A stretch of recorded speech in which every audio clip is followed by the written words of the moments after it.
아침 공기는 늘 그렇듯 약간 서늘합니다. 당신은 천천히 창문 커튼을 들어 올리고 부드럽게 퍼지는 빛에 눈을 적응시키며 하루를 시작합니다. 세면대 앞에 서서 얼굴을 씻고 물기를 털어내는 동안 몸, 어딘가에서 느껴지는 작은 불편함이 다시 한번 스쳐 지나갑니다. 예전에는 한 번도 신경 쓰지 않았던 뻣뻣함 가벼운 더부룩함 이유 없이 쑤시는 관절 같은 것들 말입니다. 나이 들면 다 그렇지 하고 스스로를 달래보지만 마음 한켠에서는 묘한 불안이 여전히 고개를 듭니다. 사실 이것은 많은 어르신들이 겪는 매우 공통적인 순간입니다. 겉으로는 특별한 증상처럼 보이지 않지만 몸속에서는 염증이 설명 없이 조금씩 올라오고 면역력은 서서히 내려 감여혈관은 예전처럼 부드럽게 흐르지 못하기 시작합니다. 놀랍게도 이 작은 변화들이 갑자기 나타난 것이 아니라는 사실을 사람들이 잘 모릅니다. 천천히 아주 천천히 몇 년에 걸쳐 쌓여온 결과라는 것. 그래서 신호를 알아차리지 못한 채 지나가고 어느 날에는 갑자기 크게 아프고 나서야 왜 이렇게 된 걸까 하고 되묻곤 합니다. 그런데요, 여기서 한 가지 많은 분들이 놓치는 매우 중요한 진실이 있습니다. 우리 몸은 나이가 들수록 강한 치료보다 부드러운 보조에 더 잘 반응한다는 사실입니다. 약한 불씨처럼 남아있는 몸의 회복력 그 힘을 천천히 다시 살려주는 것. 그게 바로 30년 경력의 내과 의사들이 공통적으로 강조하는 장수의 핵심입니다. 그 많은 방법들 중에서 도전은 오늘 당신께 특히 강조하고 싶은 한 가지가 있습니다. 바로 생강입니다. 생강은 흔한 재료지만 나이가 들수록 그 역할이 분명하게 달라집니다. 그냥 몸을 덥게 하는 식재료 정도로 알고 계신 분들이 많은데 사실 생강은 노년기 몸속에 조용히 스며든 염증을 완화시키고 속이 무겁거나 소화력이 떨어지는 시기에 위장을 부드럽게 깨워줍니다. 더 놀라운 것 많은 연구에서 혈당 변동혈류 흐름 장내 균형 같은 노년기에 특히 민감한 영역에도 의미 있는 도움을 줄 수 있다는 점입니다.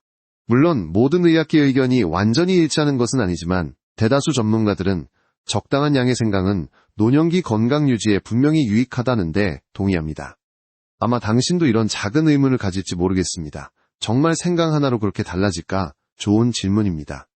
의학에서도 늘 논쟁이 있습니다. 그러나 오래 살펴보면 한 가지 사실은 분명합니다. 큰 변화를 만드는 것은 언제나 작은 습관입니다. 약한 불을 꺼트리지 않고 조용히 유지하듯 생강은 몸속 깊은 곳에서 그 불씨를 살려주는 조용한 도구가 될 수 있습니다. 오늘 영상을 통해 당신은 생강이 왜 노년기 몸에 맞는지 어떤 작용을 하고 언제 도움이 되고 언제 조심해야 하는지를 차근차근 알게 될 것입니다.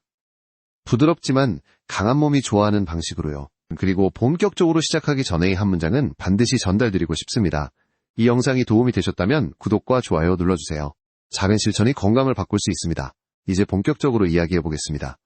당신의 몸이 보내는 조용한 신호들을 이해하고 생강이 그 신호에 어떤 답을 줄 수 있는지 함께 살펴보겠습니다.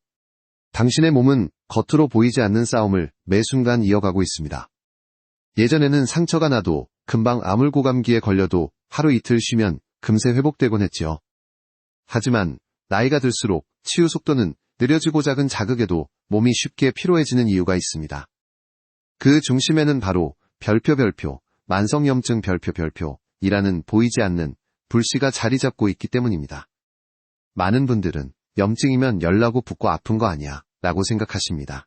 그런데 노년기 염증은 다릅니다. 아프지도 않고 붓지도 않고 특별한 감각도 없이 아주 조용히 몸을 무너뜨립니다. 이런 염증은 관절통 이상 불편혈당 변동고 혈압 피로감 같은 일상 속 모든 문제와 깊이 연결되어 있습니다. 의학계에서는 이를 별표 침묵의 염증 별표이라고 부릅니다. 눈에 보이지 않지만 노화 속도를 가속시키고 노년기의 질병 위험을 촘촘히 끌어올리는 원인입니다. 그렇다면 생강은 여기에 어떤 역할을 할까요? 생강의 가장 기본적이면서도 강력한 힘은 바로 별표 항염작용 별표입니다. 많은 연구에서 생강 속 별표 진저롤 별표과 쇼가올 성분이 몸속 염증 신호를 완화시키는 데 도움을 준다고 말합니다. 진저롤은 처음 씹을 때 느껴지는 매콤한 향의 근원이면서 혈관과 조직의 염증 반응을 낮춰 몸속 긴장을 풀어주는 역할을 합니다. 여기서 흥미로운 점이 있습니다. 젊을 때는 이 항염 효과가 크게 체감되지 않지만 60세 이후에는 그 체감이 달라집니다. 왜일까요? 나이가 들면 염증을 조절하는 면역 기능이 약해지고 작은 자극에도 염증 반응이 강하게 일어납니다. 일종의 몸속 과민 반응이죠. 생강은 이 과민한 반응을 완만하게 잡아주는 역할을 합니다. 즉약이 아니라 반응을 부드럽게 만드는 도구라고 보는 것이 더 정확합니다. 하지만 의학계에서 생강의 항염 효과는 아직도 여러 의견이 오가는 주제입니다. 일부 연구자는 생강의 효과가 과장되어 있다고 말하고, 또 다른 연구자는 생강은 장기적으로 염증 억제에 큰 도움이 된다고 말합니다. 여기서 중요한 건 무엇일까요? 바로 별표 실제 사람들의 몸에서 어떤 변화가 나타나는가 별표입니다. 30년 동안 수많은 환자분들을 진료하면서 느낀 공통점이 있습니다. 심한 약물 부작용으로 고생하는 분들보다 작은 음식 습관을 꾸준히 바꾼 분들이 훨씬 안정적이고 건강한 삶을 유지한다는 것입니다. 제가 기억하는 한 어르신이 있습니다. 고혈압과 손발저림으로 고생하던 72세 남성분이었죠. 약은 꾸준히 드셨지만 몸이 맑아지는 느낌이 없다고 하셨습니다. 제가 하루 3번 밥 먹기 전에 티스푼 반 개 정도의 생강을 따뜻한 물에 우려 마시는 습관을 권해드렸습니다. 큰 변화는 없겠지 하고 가볍게 시작하신 것이었죠. 그런데 2달 뒤 그분은 이렇게 말씀하셨습니다. 선생님 약이 달라진 건 아닌데 몸에서 잡아당기던 느낌이 줄었어요. 아침에 일어나도 예전처럼 뻣뻣하지가 않아요. 물론 생강이 모든 것을 해결해 준 것은 아닙니다. 그러나 그 작은 항염 효과, 가뭄 속의 불씨를 조금씩 꺼뜨리며 전체 컨디션을 끌어올린 것이 분명했습니다. 여기서 당신도 한 가지 질문을 떠올릴지 모릅니다. 그럼 생강이 항염제처럼 강하게 작용하나요? 아닙니다. 전혀 그렇지 않습니다. 생강은 약처럼 강하지 않습니다. 그 대신 약이 할 수 없는 방식으로 천천히 부드럽게 몸을 회복시키는 힘이 있습니다. 효과가 나타나기까지 시간이 오래 걸린다는 것이 단점이지만 시간이 지날수록 몸이 긍정적으로 반응한다는 것이 장점입니다. 그리고 이것이 바로 노년기 건강의 핵심입니다. 빠른 변화보다 천천히 누적되는 회복. 그 회복을 가능하게 하는 작고 고운 힘이 바로 생강의 항염 작용입니다. 다음 장에서 우리는 이 항염 효과가 노년기 소화력과 어떤 놀라운 연결을 갖는지 살펴보겠습니다. 나이가 들수록 가장 먼저 무너지는 기능 중 하나가 바로 소화력입니다. 예전에는 무엇을 먹어도 편안했던 배가 이제는 사소한 음식에도 불편해지고 식사 후 답답함이나 더부룩함이 잦아집니다. 위가 약해졌나 보다 하고 넘기지만 사실 이 변화 뒤에는 복합적인 요인이 숨어 있습니다. 위장운동, 저하위산 분비 감소 장내, 균형 변화 그리고 만성염증까지 이 모든 것이 소화력을 떨어뜨립니다. 당신도 아마 이런 경험이 있을 겁니다. 밥을 먹은 지 한참 되었는데도 속이 꽉 찬 듯 하고 트림이 시원하게 나오지 않는 날. 혹은 기름기 있는 음식을 먹으면 속이 금방 막혀버리는 느낌. 노년기에는 이런 증상들이 흔하지만 그렇다고 나이 탓으로만 돌릴 일은 아닙니다. 오늘 우리가 이야기할 생강은 이 떨어진 소화력의 따뜻한 불씨 하나를 다시 살려주는 역할을 합니다. 생강이 소화를 돕는 첫 번째 이유, 위장운동의 활성화. 위장은 한 끼 식사를 부드럽게 밀어내기 위해 끊임없이 움직여야 합니다. 그런데 나이가 들면 이 움직임 즉 연동운동이 느려져 음식이 오래 머무르고 불편감이 생깁니다. 생강에 들어있는 진저롤과 쇼가올은 위의 움직임을 촉진시켜 음식이 정체되는 시간을 줄여줍니다. 여기서 한 가지 잘 알려지지 않은 사실이 있습니다. 생강은 위산을 과도하게 올리는 것이 아니라 오히려 필요할 때만 적당히 자극해 소화 효율을 올린다는 점입니다. 약처럼 강하게 위산을 늘리지 않기 때문에 노년층에게 더욱 잘 맞습니다. 두 번째 이유, 속을 따뜻하게 해 혈류를 돕는다. 나이가 들면 위장으로 가는 혈류량이 떨어집니다. 혈액이 적게 흐르면 소화 효소 분비도 감소하고 음식의 분해 속도가 느려지죠. 생강은 미묘하게 체내 온도를 높여 장기 주변의 혈류를 부드럽게 늘리는 작용을 합니다. 치료제처럼 강하지 않지만 약해진 몸이 부담을 느끼지 않을 정도의 따뜻한 도움이라고 보면 맞습니다. 그래서 생강은 별표 과하게 자극하지 않는 자극제 별표라고도 불립니다. 세 번째 이유, 장내가스와 불편감을 줄인다. 많은 어르신들이 가장 곤란해하는 문제 중 하나가 바로 잦은가스와 복부 팽만감입니다. 이는 장내 발효가 잘 되지 않고 음식이 오래 머무르면서 생기는 자연스러운 현상인데 생강은 장 운동을 부드럽게 조절해 이 불편함을 완화해줍니다. 학계에서도 이 부분은 늘 논쟁거리입니다. 과연 생강이 장내가스를 실제로 줄이는가? 일부 연구는 효과가 분명하다고 하고 또 다른 연구는 개인차가 크다고 말합니다. 하지만 재미있는 건 실생활에서는 많은 어르신들이 속이 한결 편해졌다고 느낀다는 사실입니다. 저는 그 이유가 별표 기능의 회복 별표이라고 생각합니다. 문제를 억지로 누르는 것이 아니라 장기 본래의 기능이 조금씩 살아나면서 느끼는 자연스러운 편안함이죠. 환자 이야기 하나. 제가 진료했던 68세 여성분이 있습니다. 항상 오후가 되면 속이 더부룩해지고 식욕이 떨어져 저녁은 먹고 싶지가 않아요 라고 하던 분이었죠. 약은 이미 여러 종류 드시고 계셨기 때문에 저는 오히려 약을 더 늘리지 말고 식사 전에 생강 2조각을 따뜻한 물에 우려 마시라고 권했습니다. 그분은 웃으며 말하셨습니다. 선생님, 생강이 그런 힘이 있다면 벌써 유명해졌겠죠? 하지만 3주 뒤 그분의 표정이 크게 달라져 있었습니다. 신기하게 도밥맛이 돌아왔어요. 배가 답답한 느낌도 줄었고요. 뭔가 속이 풀리는 것 같아요. 물론 이것이 모든 사람에게 똑같이 나타난다는 보장은 없습니다. 그러나 노년기 위장의 특성과 생강의 작용 방식은 매우 잘 맞아떨어지기 때문에 현장에서 저는 이런 사례를 자주 보았습니다. 이제 당신에게 드리고 싶은 질문 하나. 최근 들어 식사 후 불편함이 자주 반복되나요? 만약 그렇다면 자연스러운 소화 기능이 약해지고 있다는 신호일 수 있습니다. 그리고 부담 없이 시작할 수 있는 작은 해결책이 바로 생강의 따뜻한 불씨입니다.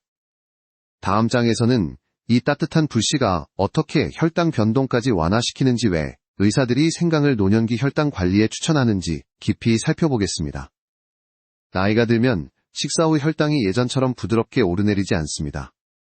식사 후 갑자기 확 올라가고 한참 뒤에는 급하게 떨어지면서 어지러움이나 피로감이 찾아오기도 합니다. 많은 분들은 이런 현상을 단순히 당뇨 전 단계의 신호로만 생각하지만 실제로는 노년기 소화 능력, 혈관 탄력, 호르몬 반응 감소가 서로 얽히면서 생기는 복합적 변화입니다. 그래서 당뇨가 없더라도 혈당 변동이 넓게 출렁일 수 있습니다. 그런데 여기서 조용히 그리고 꾸준히 도움이 되는 존재가 있습니다. 바로 익숙한 재료 생강입니다. 생강이 혈당을 안정시키는 첫 번째 이유, 탄수화물 흡수 속도를 완화. 음식을 먹으면 탄수화물은 포도당으로 분해되어 혈액 속으로 들어갑니다.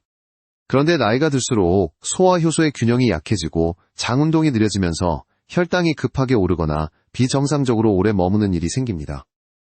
생강 속의 진저롤 성분은 위 배출 속도를 적당히 조절하여 음식이 한꺼번에 흡수되는 것을 막아주는 역할을 합니다.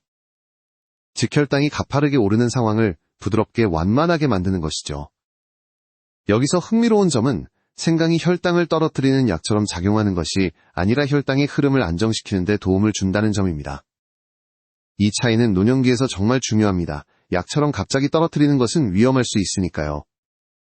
두 번째 이유, 인슐린 반응을 도와주는 완만한 작용. 일부 연구에서는 생강이 인슐린 민감도, 즉 몸이 인슐린에 반응하는 정도를 살짝 개선할 수 있다고 말합니다. 하지만 학계에서는 이 주제가 가장 뜨거운 논쟁거리 중 하나입니다. 어떤 연구는 생강이 혈당을 유의미하게 낮춘다고 주장하지만 또 다른 연구에서는 그 정도 효과는 미약하다고 설명합니다. 그럼 우리는 무엇을 기준으로 삼아야 할까요? 저는 항상 실제 어르신들의 체감 변화를 가장 중요하게 생각합니다. 조금씩 식사 후 피로감이 줄고단 음식이 먹고 싶어지는 빈도가 낮아지고 식사 후 졸음이 줄어드는 것. 이런 변화들이 생강이 몸의 자연 회복력을 건드리는 순간입니다. 세 번째 이유, 혈관 긴장 완화. 혈당이 급상승하면 혈관이 순간적으로 긴장합니다. 이 긴장이 반복되면 혈관벽은 더 예민해지고 손상도 쉽게 일어나죠. 생강은 혈관 주변의 미세한 근육 긴장을 완만히 풀어줍니다. 그래서 혈당 상승이 있을 때에도 혈관이 덜 놀라고 몸 전체가 훨씬 안정적인 흐름을 유지하게 됩니다. 특히 60세 이후에는 혈관이 부드럽게 반응하는가 혹은 경직되는가, 이 작은 차이가 건강 흐름을 크게 바꿉니다. 실제 환자 이야기. 70세 여성분이 계셨습니다. 소화력도 약하고 식사만 하면 졸음이 쏟아지고 손끝이 저릿해지는 증상을 반복하던 분이었죠. 당뇨는 없었지만 혈당 스파이크가 매우 심한 편이었습니다. 제가 권한 것은 단순한 한 가지였습니다. 점심 전 따뜻한 생강물 한 잔. 생강 반 숟가락을 잘게 다지거나 갈아서 따뜻한 물에 우린 것이었죠. 3주 후 그분이 하신 말입니다. 선생님, 식사하고 나서 숨이 턱 막히는 느낌이 없어졌어요. 손끝이 찌릿한 것도 덜하고요. 밥 먹고 나면 꼭 잠들어 버리던 것도 사라졌어요. 물론 이것을 생강이 혈당을 낮췄다고 단정할 수는 없습니다. 하지만 혈당의 요동을 완만하게 만들었다는 점은 분명합니다. 그리고 그 변화는 생활의 질과 직결됩니다. 지금 당신에게 질문 하나. 식사 후 몸이 무겁거나 갑자기 졸음이 쏟아진 적이 있나요? 만약 그렇다면 혈당이 조용히 출렁이고 있다는 신호일 수 있습니다. 그리고 생강은 이 출렁임을 천천히 진정시키는 부드러운 조력자가 되어줄 수 있습니다.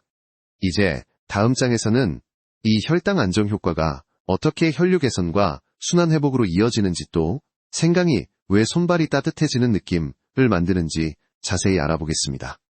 아침 저녁으로 손끝이 차갑고 발바닥이 얼음장처럼 느껴지는 순간이 있으신가요? 특히 겨울철이 되면 더 심해지고 날씨가 따뜻해져도 피가 잘 안 도는 것 같다고 말씀하시는 분들이 많습니다. 실제로 60세 이후에는 혈관 탄력 저하, 말초 순환 감소, 근육량 감소가 겹치며 손발이 쉽게 차가워집니다. 이 문제는 단순히 추위를 잘 타는 체질이 아니라 몸속 혈액순환의 흐름이 약해졌다는 하나의 중요한 신호입니다. 그리고 이 시점에서 생강은 다시 한번 특별한 도움을 줍니다. 바로 따뜻한 혈관을 만드는 효과입니다. 첫 번째, 혈관 주변 근육을 이완시키는 작용. 우리 혈관은 단순히 파이프가 아니라 바깥을 감싸는 미세한 근육들이 끊임없이 수축과 이완을 반복하며 혈류를 조절합니다. 하지만 나이가 들면 이 근육들이 굳어지고 혈관의 탄력이 떨어져 피가 말단까지 도달하기 어려워집니다. 생강의 진저롤과 쇼가올은 이 미세 근육의 긴장을 완만하게 풀어줍니다. 강하게 자극하지 않지만은 근하게 따뜻함이 퍼지면서 말초까지 흐르는 혈류의 길이 부드럽게 열리기 시작합니다. 그래서 생강 섭취 후 많은 분들이 이렇게 말합니다. 손끝이 좀 더 따뜻해진 것 같아요. 목 뒤가 조금 풀리는 느낌이에요. 예전보다 덜 저릿해요. 기적 같은 변화라기보다 순환이 조금씩 살아나는 자연스러운 반응입니다. 두 번째, 미세순환을 돕는 은은한 온열 효과. 생강이 가진 또 하나의 독특한 점은 체내 온도를 조금 올려준다는 것입니다. 여기서 중요한 포인트는 이 온열 효과가 몸 전체를 확 덮이는 것이 아니라 특히 혈관 끝부분, 즉 말초 부위에 더 잘 전달된다는 사실입니다. 왜 그럴까요? 말초 부위는 혈류가 가장 약하게 흐르는 곳입니다. 따라서 미약하지만 지속적인 온열 효과는 말초 혈관이 열리고 피가 천천히 도달하는 데 큰 역할을 합니다. 이 변화는 젊을 때보다 노년기에 훨씬 더 크게 체감됩니다. 몸이 약해져 있을수록 작은 자극에도 반응이 크게 오기 때문입니다. 세 번째, 염증 감소와 혈관 기능 회복의 연결. 앞선 섹션에서 우리는 생강의 항염 효과를 이야기했습니다. 혈관도 예외가 아닙니다. 혈관벽이 미세하게 손상되면 염증이 생기고 이 염증은 혈관을 점점 더 굳게 만듭니다. 생강의 항염 성분은 이 염증 반응을 완만하게 진정시키며 혈관이 본래의 부드러움을 조금씩 되찾는 데 도움을 줍니다. 물론 이것은 의약품처럼 즉각적인 변화를 주지는 않습니다. 항상 강조하듯 생강은 약이 아니라 몸의 자연 회복력이 다시 살아나도록 돕는 조용한 조력자입니다.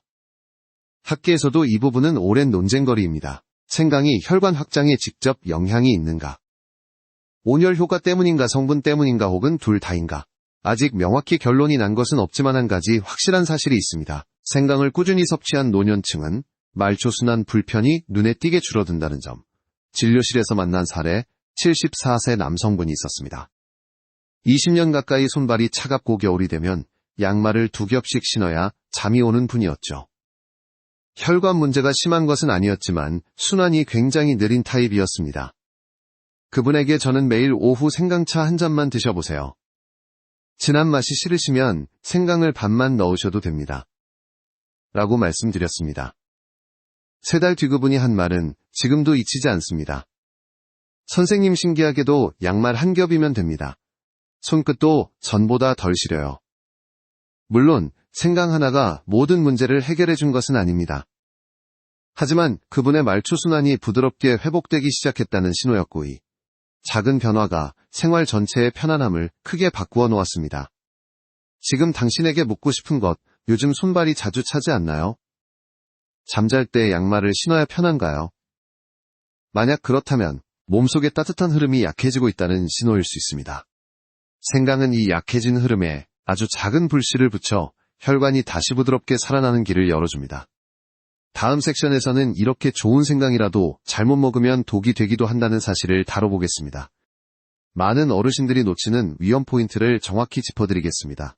지금까지 우리는 생강의 뛰어난 장점을 이야기해왔습니다. 하지만 어떤 음식이든 그렇듯 생강 역시 누구에게나 무조건 좋은 것은 아닙니다. 특히 노년기에는 몸의 반응이 예민해지고 장기 기능에 작은 변화도 영향을 크게 미치기 때문에 좋다는 말만 듣고 무조건 먹는 것은 오히려 건강을 해칠 수 있습니다. 많은 어르신들이 생강을 따뜻하고 보약 같은 음식으로만 생각합니다. 그러나 잘못된 상황에서 생강을 섭취하면 약이 아니라 독이 될 수 있습니다. 이 섹션에서는 생강을 조심해야 하는 경우 의사들이 실제로 자주 경고하는 상황, 그리고 오해하기 쉬운 지점들을 구체적으로 짚어드리겠습니다. 첫 번째, 위염 역류성 식도염이 심할 때 생강은 위를 따뜻하게 하고 소화를 촉진하지만 이미 위벽이 예민해져 있거나 염증이 심한 경우의 따뜻한 자극이 오히려 증상을 악화시킬 수 있습니다. 특히 다음과 같은 증상이 있다면 조심해야 합니다. 속이 타는 듯한 느낌, 트림이 끊임없이 나오는 경우, 새벽이나 식후에 속이 아픈 경우, 목이 자주 쓰리고 신물이 올라오는 경우, 이런 상황은 위산이나 식도 점막이 약해져 있다는 신호입니다. 생강이 위 운동을 자극하면 역류 압력이 강해져 더부룩함, 통증, 속쓰림이 훨씬 심해질 수 있습니다. 실제로 진료실에서 이런 경우는 매우 흔합니다. 생강차가 좋다는 말을 듣고 하루 2-3잔씩 마시다가 오히려 역류 증상이 2배로 심해져 돌아오는 어르신들 말이죠. 두 번째, 열이 많은 체질손, 얼굴이 자주 붉어지는 사람 생강은 성질이 따뜻합니다. 그렇기 때문에 다음과 같은 분들이 과다 섭취하면 문제가 생길 수 있습니다. 얼굴이 자주 달아오르는 분, 손바닥, 발바닥이 늘 뜨거운 분, 땀이 쉽게 나고 머리가 자주 뜨거운 분, 혀가 붉고 갈증이 잘 나는 분, 이런 분들은 생강을 많이 먹으면 두통한 면, 홍조심장 두근거림이 심해질 가능성이 있습니다. 한 66세 어르신이 혈액순환에 좋다는 말만 듣고 생강을 몇 끼마다 큰 조각으로 씹어 드셨던 적이 있습니다. 일주일 만에 얼굴이 붉어지고 밤마다 심장이 두근거려 잠을 못 이루는 상황이 찾아왔죠. 중단하자 바로 호전되었습니다. 음식도 결국 체질과 상황에 따라 약이 되기도 독이 되기도 하는 법입니다. 세 번째, 담낭질환 담석증이 있을 때 생강은 담즙 분비를 활성화하는 작용이 있습니다. 대부분에게는 좋은 작용이지만 이미 담낭염 담석증을 가진 분들에게는 자극이 커질 수 있습니다. 담석이 있는 상황에서 담즙 분비가 갑자기 늘어나면 결석이 움직이면서 통증을 유발하거나 염증을 악화시킬 수 있습니다. 의사들이 이 부분을 특히 강조하는 이유는 담낭은 원래 하루하루 증상이 없다가도 갑자기 심해지는 장기이기 때문입니다. 생강으로 인해 이 균형이 흔들릴 가능성이 있습니다. 네 번째, 심장 혈액순환 약을 먹는 경우 생강은 혈관을 부드럽게 하고 혈류의 흐름을 돕는 성질이 있습니다. 이 말은 고혈압약 항응고제 항혈전제를 복용하는 경우 작게나마 영향을 줄 수 있다는 뜻입니다. 학계에서도 여전히 논쟁이 많습니다. 생강은 항응고 효과가 약하므로 큰 문제 없다는 입장 다량 섭취 시 혈액 희석 효과가 약물과 겹칠 수 있다는 입장 두 의견이 팽팽하게 대립하고 있습니다. 제가 진료실에서 강조하는 메시지는 한 가지입니다. 약을 복용 중이라면 적당히 그리고 꾸준히만 드세요. 과하게 먹는 것이 문제이지. 소량의 생강은 대부분 별다른 문제가 없습니다. 하지만 말린 생강 분말이나 고농축 제품을 좋다니까 많이 먹어야지 하고 하루에 큰 스푼으로 먹는 경우, 그럴 때는 문제가 생길 수 있습니다. 다섯 번째, 빈속에 생강을 너무 많이 먹는 경우, 빈속에 생강을 많이 먹으면 위 점막을 급하게 자극해 속쓰림, 트림, 증가위 경련이 올 수 있습니다. 특히 다음과 같은 행동은 피해야 합니다. 아침 공복에 생강을 큰 조각으로 씹어먹기, 진한 생강즙을 원샷하기, 생강 플러스 식초 조합을 공복에 먹기. 노년기 위장은 예민합니다. 따뜻함도 한 번에 강하면 자극이 됩니다. 실제로 있었던 위험한 사례, 75세 여성분이 있었습니다. 인터넷에서 생강은 많이 먹을수록 몸이 따뜻해지고 피가 잘 돈다는 글을 보고 몇 끼마다 생강을 얇게 썰어 반 스푼씩 드셨죠. 일주일 후 속이 심하게 쓰리고 왼쪽 윗배가 소화 안 되는 듯 아프다며 진료실을 찾았습니다. 검사 결과는 위염 악화. 생강을 중단하자 바로 안정되었습니다. 음식은 양약이 아니기 때문에 많이 먹을수록 좋다는 법칙이 결코 없습니다. 특히 생강처럼 따뜻한 성질을 가진 식재료는 몸의 상태를 살피지 않으면 오히려 문제를 키울 수 있습니다. 지금 당신에게 드리고 싶은 질문, 혹시 최근 생강을 먹고 속 불편함이 심해지지 않았나요? 약을 드시고 계신데 생강을 늘려도 괜찮을지 고민되시나요? 이런 고민은 자연스럽고 매우 중요합니다. 생강은 훌륭한 조력자지만 몸이 받아들일 수 있는 방식과 상황에서 만약이 됩니다. 다음 섹션에서는 많은 어르신들이 하는 또 한 가지 큰 실수, 생강을 과하게 먹을 때 생기는 위험과 기준량에 대해 아주 구체적으로 안내드리겠습니다. 생강은 분명 몸에 좋은 식재료입니다. 그러나 많은 어르신들이 흔히 하는 실수는 바로 이것입니다. 좋으면 많이 먹을수록 좋겠지. 이 단순한 생각 하나가 오히려 몸을 힘들게 만들고 때로는 기존의 질환을 악화시키기도 합니다. 특히 노년기에는 장기 기능이 젊을 때보다 예민하고 작은 자극에도 불편함이 크게 나타나기 때문에 생강의 과다 섭취는 예상보다 훨씬 큰 영향을 줄 수 있습니다. 이 섹션에서는 왜 많은 어르신들이 생강을 과하게 먹게 되는지, 그 결과 어떤 문제가 생기는지, 그리고 의학적으로 가장 안전한 기준량은 어느 정도인지 명확하게 설명해 드리겠습니다. 첫 번째, 효과가 빨리 나타나길 바라는 마음. 이 만든 함정 많은 분들이 이렇게 말합니다. 선생님, 생강이 좋다니까 빨리 효과 좀 보고 싶어서 한 컵에 듬뿍 넣어 마셨어요. 이런 방식은 불과 며칠 만에 속쓰림, 설사, 두근거림, 갈증트림 증가 같은 부작용을 일으킵니다. 생강은 체온을 따뜻하게 하고 혈관과 위장을 자극하는 식재료이기 때문에 특히 공복이나 저녁 늦은 시간에 많이 먹으면 자극이 훨씬 강해집니다. 약처럼 고용량는 빠른 효과라는 공식이 생강에는 전혀 맞지 않습니다. 생강의 힘은 강렬함이 아니라 부드럽고 지속적인 축적에서 나옵니다. 즉 꾸준히 먹으면 도움이 되지만 과하게 먹으면 그 순간부터 바로 독이 됩니다. 두 번째, 과다 섭취 시 가장 흔히 나타나는 증상들. 생강을 지나치게 많이 먹으면 나타나는 증상은 매우 다양한데 어느 하나도 가볍게 볼 수 없습니다. 1. 속쓰림, 위통, 역류 증가. 생강의 뜨거운 성질이 위벽을 자극해 특히 노년층에게는 큰 고통을 줍니다. 1. 두근거림, 불면, 상열감. 생강의 온열 효과가 과하게 나타나 심장이 빨리 뛰고 얼굴이 붉어지며 밤에 잠이 늦게 드는 경우가 많습니다. 3. 설사, 잦은 가스복부, 경련, 위장 운동이 너무 빨라지고 장내 발효가 과해져 생기는 현상입니다. 4. 혈압 변동. 생강은 혈관을 부드럽게 하기 때문에 고혈압, 저혈압을 이미 갖고 있는 분들에게 예상치 못한 변동을 유발할 수 있습니다. 5. 피로감, 어지러움. 혈당과 혈류가 급하게 바뀌면 이런 증상이 나타나기도 합니다. 이 모든 변화는 생강 자체가 나쁜 것이 아니라 양이 과했기 때문에 생기는 문제입니다. 세 번째, 농축 생강 제품 A 위험성. 요즘은 생강 농축액, 생강 분말, 캡슐, 진저, 샷 같은 제품이 많습니다. 이 제품들은 조금만 먹어도 생강 수십 물결표 수백 조각 분량을 단번에 섭취하는 것과 같습니다.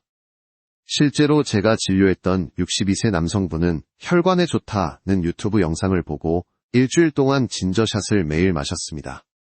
결과는 속쓰림과 얼굴 홍조밤에 잠이 오지 않는 불면. 검사에서는 위 점막이 심하게 자극된 상태였습니다. 생강 음식물 그대로 적당히가 가장 안전합니다. 네 번째, 의사들이 말하는 안전 기준량. 물론 개인차는 있지만 대부분 의사들은 생강의 하루 안전 섭취량을 다음과 같이 권합니다. 생강 기준 티스푼 1에서 2개 분량, 약 2에서 4g, 얇게 썬 생강 3에서 5조각 정도. 생강차는 하루 1에서 2잔, 너무 진하지 않게. 농축액 분말은 일반 하루 권장량의 2분의 1 이하. 여기서 핵심은 양보다 방식입니다. 하루에 한 번 꾸준히 먹는 것이 하루에 3번 많이 먹는 것보다 훨씬 안전하고 효과적입니다. 다섯 번째, 생강 플러스 자극성 식재료의 위험한 조합. 다음 조합은 노년기에는 특히 피해야 합니다. 생강 플러스 식초, 위벽 자극 극대화. 생강 플러스 마늘, 혈류 변화 과자극. 생강 플러스 고추, 상열감 증가. 생강 플러스 고농축꿀, 혈당 급상승 가능. 이 조합은 젊을 때는 괜찮을 수 있지만 노년기에는 과한 자극으로 이어지는 경우가 많습니다. 여기에 한 가지 중요한 점, 몸이 약해질수록 효과가 빨리 나타났으면 하는 마음이 커집니다. 하지만 노년기 건강에서 가장 해로운 생각이 바로 이것입니다. 좋다니까 많이 먹겠다. 빨리 나아지고 싶다. 남들 다 먹으니까 나도 먹어야지. 그 대신 이렇게 생각해 보셨으면 합니다. 내 몸은 부드럽게 회복되는 것을 좋아한다. 생강은 그런 방식에 가장 잘 맞는 식재료입니다. 조금씩 천천히 꾸준히. 이것이 몸을 살리는 방식입니다. 다음 섹션에서는 약물 복용 중인 분들이 반드시 알아야 할 생강의 상호작용과 주의점을 자세히 다루겠습니다. 많은 분들이 놓치고 있는 내용이니 꼭 함께 확인해 주세요. 노년기에는 약을 하루에 한두 종류만 드시는 경우가 거의 없습니다. 혈압약, 당뇨약, 혈전 예방약, 콜레스테롤 약, 위장약 등 여러 약을 함께 복용하는 것이 흔한데 이때 생강은 생각보다 큰 변수가 될 수 있습니다. 많은 분들이 생강을 단순히 음식으로만 생각합니다. 하지만 생강의 성분 중 일부는 약물의 흡수나 대사 속도 그리고 약이 작용하는 방식에 영향을 줄 수 있습니다. 그렇기 때문에 나는 음식만 챙겨 먹는 거니까 괜찮겠지 라고 넘기는 것은 위험할 수 있습니다. 이 섹션에서는 생강이 약물과 어떻게 상호작용하는지 의사들이 실제로 환자들에게 가장 많이 경고하는 조합 그리고 안전하게 섭취하는 방법을 아주 구체적으로 알려드리겠습니다. 첫 번째, 혈전 심혈관 약과의 상호작용. 생강에는 혈액 흐름을 부드럽게 하는 특성이 있습니다. 이것은 많은 노년층에게 도움이 되지만 다음 약을 드시는 분들에게는 주의가 필요한 포인트입니다. 항응고제, 와파린 등, 항혈전제, 아스피린, 클로피도그렐 등 혈액 점도를 낮추는 약. 생강은 약처럼 강력한 항응고 효과를 가진 것은 아니지만 문제는 별표 겹쳐서 작용할 가능성 별표입니다. 드물지만 실제로 생강을 과다 섭취하면서 코피가 자주 나거나 멍이 쉽게 드는 사례가 보고되어 있습니다. 여기서 학계의 의견이 갈립니다. 생강은 효과가 약해서 큰 문제 없다는 의견, 장기간 고용량 섭취는 분명히 영향을 줄 수 있다는 의견, 두 쪽 모두 일리가 있기 때문에 의사들은 항상 이렇게 말합니다. 혈전약을 드신다면 생강은 적당히만 드십시오. 절대 많이 드시면 안 됩니다. 즉 생강이 위험한 것이 아니라 별표 약과 함께 많이 먹는 상황 별표이 문제인 것입니다. 두 번째, 혈압약과의 미묘한 영향. 생강은 혈관을 부드럽게 해 순환을 개선하는 데 도움을 줍니다. 그러나 이를 다르게 보면 혈압을 아주 미세하게나마 낮추는 작용이 있다는 뜻이기도 합니다. 대부분의 경우 별 문제는 없지만 다음과 같은 상황에서는 조심해야 합니다. 이미 혈압약으로 혈압이 충분히 낮게 조절되는 경우, 기립성 어지러움이 자주 있는 경우, 혈압이 낮은 편인데 약을 복용하는 경우, 생강을 많이 먹으면 일시적으로 혈압이 더 내려가 어지러움, 무기력, 쓰러질 듯한 느낌이 나타날 수 있습니다. 특히 아침 공복이나 운동 직후는 몸이 민감하기 때문에 생강 농축액을 한 번에 많이 마시는 것은 좋은 선택이 아닙니다. 세 번째, 당뇨약과의 상호작용. 생강은 혈당의 급변을 완화시키는 작용이 있습니다. 그런데 당뇨약 역시 혈당을 낮추는 역할을 하죠. 두 효과가 겹치면 어떤 일이 일어날까요? 물론 대부분의 어르신에게는 저혈당 위험까지 이어지지 않습니다. 하지만 다음의 경우는 예외입니다. 식사를 자주 건너뛰는 분, 식사량이 들쭉날쭉한 분, 기상 직후나 밤늦게 당뇨약을 복용하는 분, 이미 혈당이 낮아지는 증상을 경험한 적 있는 분, 이런 분들은 생강을 과하게 먹는 것만으로도 혈당이 한층 더 내려가 어지러움, 손 떨림, 극심한 피로를 느낄 수 있습니다. 학계에서도 생강의 혈당 완화 효과에 대해 의견이 아직 완전히 일치하지 않지만 제가 실제로 진료실에서 느낀 것은 단 하나입니다. 당뇨약을 드시는 분들은 생강은 조금씩 일정하게 드셔야 한다. 많이 먹는 순간 위험이 생길 수 있습니다.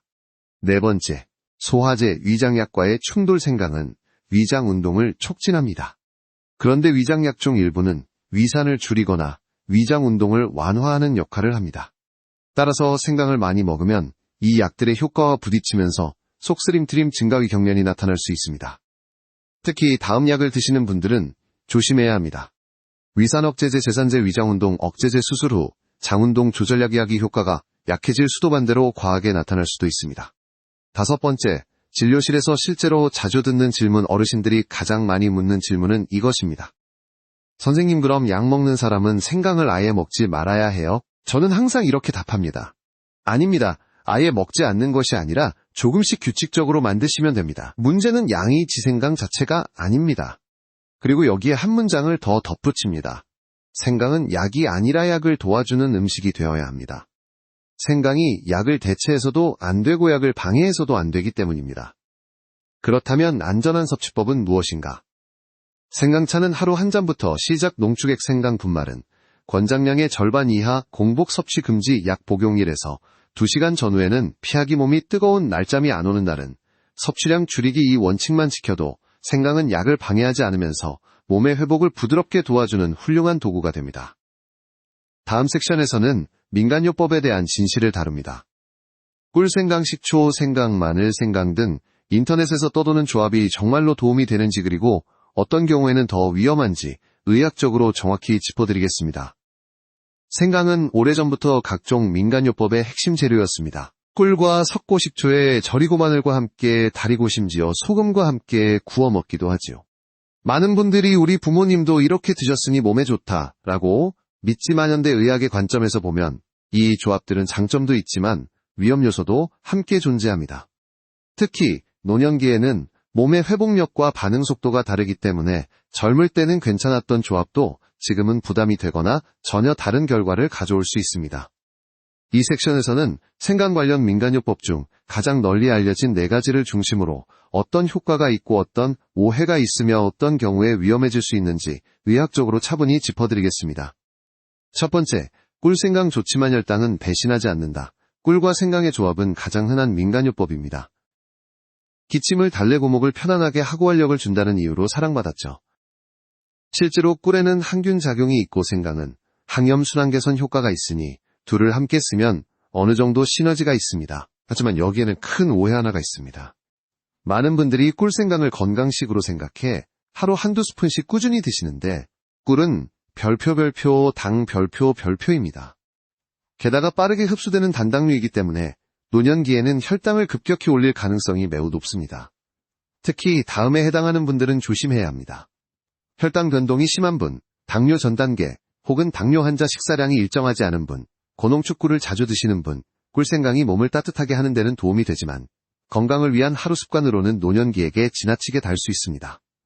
두 번째, 식초생강 가장 오해가 많은 조합. 최근 몇 년간 식초생강이 체중 감량과 혈당 조절에 좋다는 말이 퍼졌습니다. 하지만 이는 매우 위험한 오해입니다. 생강도 따뜻한 자극, 식초도 강한 산성 자극, 이 두 가지가 합쳐지면 위벽을 이중으로 자극합니다. 다음 증상이 있는 분은 특히 위험합니다. 위염, 역류성 식도염, 속쓰림이 자주 발생, 식후 복부 답답함, 트림과 신물이 올라오는 경우 식초생강을 공복에 마시는 것은 노년 위장에는 거의 폭발적인 자극으로 작용합니다. 좋다고 믿고 이 조합을 오래 드시다가 위염이 심해져 진료를 받는 사례가 매우 많습니다. 세 번째, 마늘, 생강, 강한 것끼리 합치면 더 강해진다. 마늘과 생강은 둘 다 혈류 개선 항염 작용이 강한 식재료입니다. 이론적으로는 좋은 조합처럼 보이지만 노년기에는 과한 자극이 될 수 있습니다. 의학적으로 문제되는 부분은 다음입니다. 두 식재료 모두 위장을 강하게 자극, 두 식재료 모두 혈류를 부드럽게 해 혈압 변동 가능열이 많은 체질에게는 상열감, 두근거림을 유발실제 진료실에서 마늘, 생강, 대추 넣고 매일 달여 마신다는 분들 중 속쓰림, 소화 불량, 얼굴, 홍조, 두근거림으로 병원에 오시는 일이 흔합니다. 강한 식재료 두 개를 한 번에 쓰는 조합은 노년기에는 적합하지 않은 경우가 많습니다. 네 번째, 생강 소금구이. 생강 구우물 효과가 과장된 경우 생강을 소금에 찍어 굽는 전통요법도 있죠. 소금이 진액을 끌어내고 생강의 따뜻함을 강화한다는 이유에서입니다. 하지만 의학적으로 보면 다음 문제가 있습니다. 구울수록 생강의 진저롤 성분이 파괴, 소금 섭취량 증가, 오른쪽 화살표 혈압 상승 위험. 구워진 생강은 위장 자극이 더 강해짐, 즉 기대한 건강 효과보다는 자극과 염분 증가로 인한 위험이 더 큽니다. 그렇다면 왜 이런 민간요법들이 계속 퍼질까? 이유는 단순합니다. 효과를 빠르게 느끼는 사람들이 있기 때문입니다. 속이 금방 따뜻해져서, 혈류가 순간 활발해져서, 기침이 즉각적으로 덜해져서 이런 변화가 당장 있으니 입소문은 강하게 퍼지고 그 뒤에서 생기는 부작용은 잘 알려지지 않습니다. 의학에서도 여전히 논쟁이 있습니다. 민간요법이 일정 부분 실제로 효과가 있다는 의견, 그 효과보다 위험이 더 크다는 의견, 두 가지 모두 일리가 있습니다. 중요한 것은 노년기의 몸은 예민하고 회복이 느리다는 사실입니다. 젊을 때는 괜찮았던 조합도 지금은 부담이 될 수 있습니다. 지금 당신께 드리고 싶은 조언, 민간요법을 완전히 부정할 이유는 없습니다. 다만 이렇게 생각하시면 됩니다. 내 몸이 부담 없이 받아들일 수 있는 방식으로만 활용하자. 그리고 그 기준은 의외로 단순합니다. 강한 자극을 주는 조합은 피하기, 달거나 신민간요법은 줄이기, 생강은 언제나 적당량을 지키기, 몸에 변화가 나타나면 바로 중단하기. 이 원칙만 지켜도 생강은 민간요법의 위험을 피해 몸을 부드럽게 회복시키는 힘을 발휘합니다. 다음 섹션에서는 의사들이 30년간 경험을 통해 깨달은 생강이 잘 맞는 사람, 대 잘 맞지 않는 사람, 즉 생강 체질에 대해 깊이 있게 이야기하겠습니다. 노년기에 접어들면 사람마다 음식에 대한 반응이 크게 달라집니다. 어떤 분은 생강을 먹으면 속이 편안해지고 몸이 따뜻해지는데 어떤 분은 똑같이 먹었는데도 속이 불편해지거나 머리가 뜨거워지는 느낌을 받습니다. 이 차이는 단순한 기호의 문제가 아닙니다. 바로 체질 그리고 더 깊게 들어가면 현재 몸의 상태와 관련이 있습니다. 30년 동안 진료실에서 수많은 어르신을 만나며 확실히 느낀 것이 있습니다. 생강은 모든 사람에게 좋은 식재료가 아니라 맞는 사람에게는 깊은 도움을 주지만 맞지 않는 사람에게는 작은 불편도 크게 만들 수 있는 식재료라는 점입니다. 이 섹션에서는 의사가 실제로 느끼는 생강 체질의 특징 생강이 잘 맞는 사람과 그렇지 않은 사람의 미묘한 차이 그리고 당신이 스스로 체질을 확인하는 기준까지 아주 섬세하게 설명드리겠습니다. 첫 번째, 생강이 잘 맞는 사람의 특징 생강이 유독 잘 맞는 분들은 몇 가지 공통점이 있습니다. 1. 손발이 자주 차고 몸이 쉽게 식는 사람. 이런 분들은 체내 순환이 약해 생강의 은은한 온열 효과가 큰 도움을 줍니다. 생강을 조금만 먹어도 순환이 살아나는 느낌을 바로 체감합니다. 2. 식사 후 더부룩함이 지속되는 사람 위장 운동이 느려진 타입이라 생강이 소화를 부드럽게 돕는 작용이 큰 역할을 합니다. 3. 피로감이 자주 오고 컨디션이 쉽게 떨어지는 사람. 생강의 항염순환 작용은 몸이 무겁고 늘어지는 느낌을 완만하게 줄여줍니다. 4. 혈당 변동이 넓은 사람 생강이 혈당 급상승을 완만하게 만드는 데 도움을 주어 식사 후 피곤함이 줄어드는 경우가 많습니다. 이런 분들은 생강이 기분 좋은 조력자처럼 작용합니다. 조금씩 꾸준히 먹을수록 몸의 안쪽에서 힘이 생기는 경험을 많이 합니다. 두 번째, 생강이 잘 맞지 않는 사람의 특징. 반대로 몸이 생강의 자극을 부담스러워하는 분들도 있습니다. 1. 얼굴 귀가 자주 붉어지는 체질 생강의 따뜻한 자극이 오히려 상열감을 증가시켜 두통불면을 유발할 수 있습니다. 2. 속쓰림 역류 증상이 자주 있는 사람. 이미 예민해진 위벽은 생강의 작은 자극에도 불편해질 수 있습니다. 3. 갈증이 많고 입이 마르는 편. 생강의 온열 효과는 체내 수분을 빠르게 소모합니다. 이런 체질은 생강을 먹으면 입마름과 갈증이 더 악화됩니다. 4. 잠들기 어려운 사람 생강은 신경계를 각성시키는 작용이 있기 때문에 저녁 시간 이후 과다 섭취하면 잠이 더 얕아질 수 있습니다. 이런 분들은 생강을 먹고 바로 맞지 않다는 신호가 나타납니다. 그 신호는 다음과 같습니다. 속이 뜨거움, 입안이 화끈거림, 두근거림, 얼굴이 달아오름, 답답함, 트림 증가. 이 신호가 단 하나라도 나타난다면 생강 섭취량을 즉시 줄이거나 중단해야 합니다. 세 번째, 몸의 상태에 따라 생강 체질이 달라지기도 한다. 가장 많은 오해는 다음과 같습니다. 나는 원래 생강 잘 맞아. 예전엔 괜찮았어. 그러나 진료실에서 저는 원래 잘 맞던 분이 어느 날부터 갑자기 생강을 불편해하는 경우를 자주 봅니다. 왜 그럴까요? 나이가 들면서 몸은 끊임없이 변합니다. 위산 분비가 줄어들고 혈압이 달라지고 순환 능력이 낮아지고 호르몬 반응이 늦어지고 수면 패턴이 바뀌고 이 변화들이 생강에 대한 반응을 바꿉니다. 그래서 예전엔 맞았는데 지금은 안 맞는 경우가 생깁니다. 이 변화는 결코 이상한 것이 아닙니다. 오히려 자연스럽고 정상적인 과정입니다. 네 번째, 내가 생강 체질인지 확인하는 1분 테스트. 아주 간단한 테스트 하나면 당신의 몸이 생강에 어떤 반응을 보이는지 알 수 있습니다. 1분 테스트점. 따뜻한 물 1컵에 생강을 얇게 1분 테스트 에이스 3조각 넣고 5에서 7분 정도 우립니다. 1분 테스트 에이스 식사 중간이나 끝에 천천히 마십니다.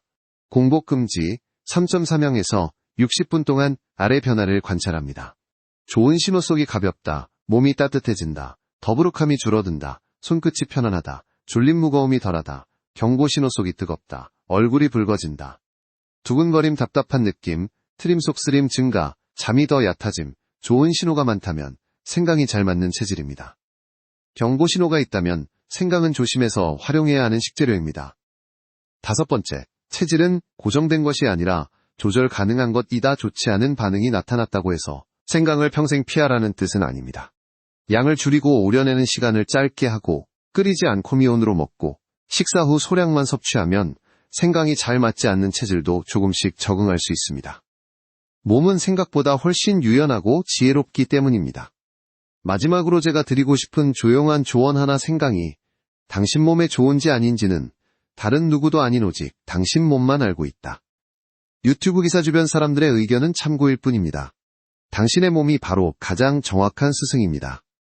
그 몸의 신호에 귀 기울이면 생강은 훌륭한 보조제도 때로는 피해야 할 자극도 정확히 구별할 수 있습니다. 이제 다음 섹션에서는 베테랑 의사가 실제로 추천하는 별표 노년기 생강을 가장 안전하고 효과적으로 먹는 루틴 별표를 설명드리겠습니다. 지금까지 생강의 장점과 주의점 그리고 체질에 따른 반응까지 살펴봤습니다. 하지만 결국 가장 중요한 것은 이것입니다. 그럼 생강을 어떻게 언제 얼마나 먹어야 몸에 가장 편안하게 스며들까? 노년기에는 많이 빠르게 강하게가 아니라 별표 조금씩 부드럽게 꾸준히 별표가 건강을 만들어갑니다. 생강 역시 예외가 아닙니다. 생강의 장점은 강렬한 효과에서 나오지 않습니다. 하루의 작은 습관 속에서 몸속 깊이 축적되는 회복의 흐름에서 찾아옵니다. 이 섹션에서는 의사로서 실제 환자들에게 가장 많이 권하는 하루 생강 루틴 3단계 그리고 각 시간대에 맞는 섭취법 몸을 불편하게 하지 않는 정확한 양과 조합까지 하나하나 아주 현실적으로 안내드리겠습니다. 아침 루틴, 몸의 시동을 부드럽게 거는 시간. 아침은 위장이 가장 예민하고 혈압혈당이 하루 중 가장 변동폭이 큰 시간입니다. 따라서 아침 생강 섭취의 원칙은 자극을 최소화하는 것입니다. 가장 좋은 방법, 따뜻한 물 1컵 생강, 2에서 3조각을 4에서 5분 정도만 가볍게 우리기. 이 정도면 생강에 강한 자극 없이 부드러운 항염순환 효과만 은은하게 전달됩니다. 피해야 할 방법, 공복생강즙, 식초생강 진저샷, 꿀생강 원샷. 특히 공복에는 생강의 뜨거움이 위장을 자극하기 때문에 속쓰림 두근거림이 나타나기 쉬워 아침에는 부드럽게 우린 물만 추천드립니다.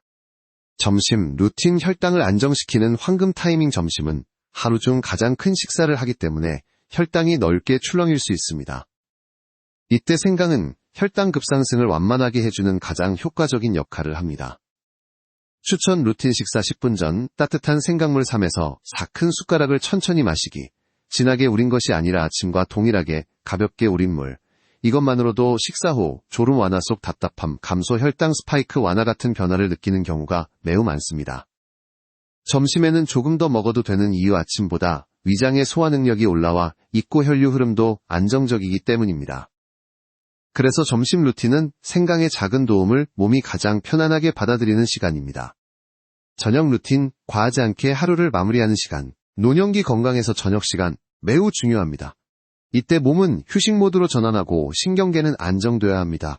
생강은 잠들기 전 먹으면 신경을 약하게 자극해 잠이 얕아지는 경우가 있습니다. 그래서 저녁 생강 루틴의 원칙은 다음 하나입니다. 늦은 밤에 생강을 먹지 않는다. 만약 저녁에도 생강을 먹고 싶다면 식사 중 2에서 3조각 섭취가 가장 안전합니다. 이보다 많은 양 혹은 진한 생강물은 몸을 과하게 깨워버릴 수 있습니다. 하루 생강의 표준량, 양이 곧 안전이다. 의사들이 실제로 권하는 하루 생강 섭취량은 다음과 같습니다. 생강 2에서 4g, 티스푼 1에서 2개 정도, 얇게 썬 생강 3에서 5조각. 생강차는 1에서 2 잔반듯이 진하지 않게. 여기서 핵심은 양을 일정하게 유지하는 것입니다. 한 번은 많이 먹고 다음 날은 안 먹고, 이런 패턴은 몸을 더 불편하게 만듭니다. 조금씩 일정하게 부드럽게. 이 방식이 몸속 깊숙한 곳의 회복력을 일깨웁니다. 생강과 함께 먹으면 좋은 조합. 의학적으로 가장 안전하고 효과적이라고 느끼는 조합은 3가지입니다. 1. 생강 플러스 따뜻한 물. 가장 순하고 안정적인 조합. 2. 생강 플러스 대추 1개. 혈관 과자극 없이 부드럽게 순환 도움. 3. 생강 플러스 레몬 1방울. 과하지 않은 산미로 소화 도움. 하지만 역류 있는 분은 피해야 함. 이 3가지는 몸이 부담 없이 받아들이고 소화, 순환, 항염의 조화를 만들어냅니다. 실제 환자 루틴 이야기. 78세 남성분은 이렇게 말했습니다. 생강이 좋다니까 처음엔 많이 먹었어요. 속이 뜨겁고 잠이 안 오고 힘들었죠. 제가 다시 루틴을 조정해드렸습니다. 아침, 연한 생강물 1잔. 점심, 식전 4큰 숟가락. 저녁, 식사 중 딱 2조각. 2달 후 그분은 이렇게 말했습니다. 신기하게도 몸이 하루 종일 균형 잡힌 느낌이에요. 너무 뜨겁지도 않고 너무 차갑지도 않고. 생강의 진짜 힘은 균형을 회복시키는 힘입니다. 지금 당신에게 전하고 싶은 한 가지. 노년기의 몸은 작고 부드러운 자극을 좋아한다. 생강을 하루 루틴에 넣는다는 것은 몸에게 나는 너를 꾸준히 돌보고 있다는 따뜻한 신호를 보내는 일입니다.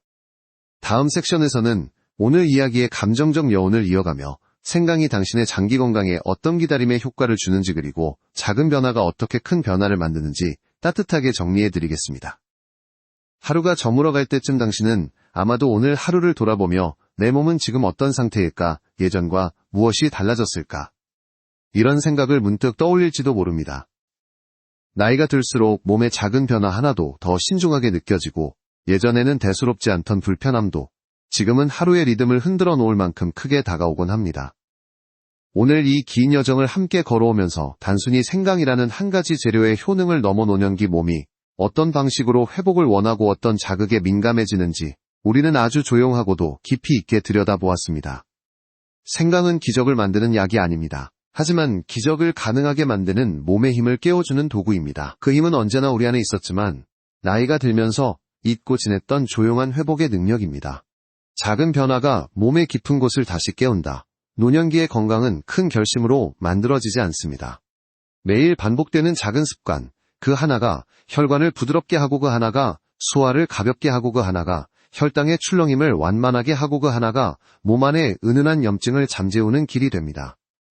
생강은 그런 습관의 문을 여는 작고도 따뜻한 열쇠입니다. 아침에 연하게 우린 한 잔의 생강물 점심 전 몇 숟가락의 부드러운 생강향 저녁 식사 중 가벼운 생강 두세 조각. 이 몇 가지 작은 행동은 당신의 순환을 깨우고 혈당의 흐름을 안정시키고 밤의 쉼을 방해하지 않는 선에서 몸의 균형을 조용히 되돌립니다. 처음에는 크게 느껴지지 않을지도 모릅니다. 그런데 어느 날 문득 손발이 예전처럼 차갑지 않다고 나식사 후 무겁던 배가 한결 편안해지거나 잠들기 전 몸이 덜 긴장된 느낌을 받게 될 것입니다. 이것이 바로 천천히 돌아오는 건강의 신호입니다. 몸은 서두르지 않는다. 그리고 그 속도는 언제나 옳다. 우리의 몸은 빠른 변화보다 부드럽고 지속적인 회복을 더 좋아합니다. 큰 약을 오래 복용해온 분들이 작은 음식 하나의 힘을 과소평가하는 이유는 효과를 빠르게 기대하기 때문입니다. 그러나 노년기 몸은 빠르게 움직이지 않습니다. 천천히 움직입니다. 그리고 그 속도는 당신을 지키기 위한 몸의 지혜입니다. 생강이 주는 변화는 한 달, 두 달, 세 달, 아주 조용히 축적되다가 어느 순간 몸의 리듬을 새롭게 씻어냅니다. 당신의 속도가 느린 것이 아닙니다. 몸이 회복되는 그 속도가 당신에게 꼭 맞는 속도일 뿐입니다. 당신의 건강은 아직 충분히 바뀔 수 있습니다. 나이가 들었다고 해서 회복이 불가능해지는 것은 아닙니다. 오히려 노년기의 몸은 조금의 변화에도 훨씬 더 민감하게 반응하고 정성스럽게 보살피면 젊을 때보다 더 깊고 안정적인 회복을 보여줍니다. 생강은 그 회복의 시작점이 될 뿐입니다. 중요한 것은 당신의 의지입니다. 지금부터라도 조금만 더 내 몸을 들여다보자는 그 결심 하나가 당신의 내일을 그리고 남은 삶을 바뀌게 할 수 있습니다. 작은 보습이 오랜 갈증을 채우듯 작은 건강 습관 하나가 당신의 장기 건강을 천천히 바꾸어 갈 것입니다. 마지막으로 당신께 드리고 싶은 말, 건강은 단순히 오래 사는 것이 아니라 편안하게 사는 것입니다. 손발이 덜 시렵고 속이 덜 답답하고 몸이 덜 무겁고 잠이 조금 더 깊어지는 것. 그 몇 가지 변화만으로도 삶의 질은 완전히 달라집니다. 오늘 나눈 이야기가 당신의 건강 여정에 작은 길잡이가 되기를 바랍니다. 그리고 마지막으로 제가 항상 드리는 이 말을 다시 한번 전합니다. 지금 시작하시면 내년 이맘때는 전혀 다른 삶이 펼쳐질 수 있습니다. 오늘이 그 첫걸음입니다.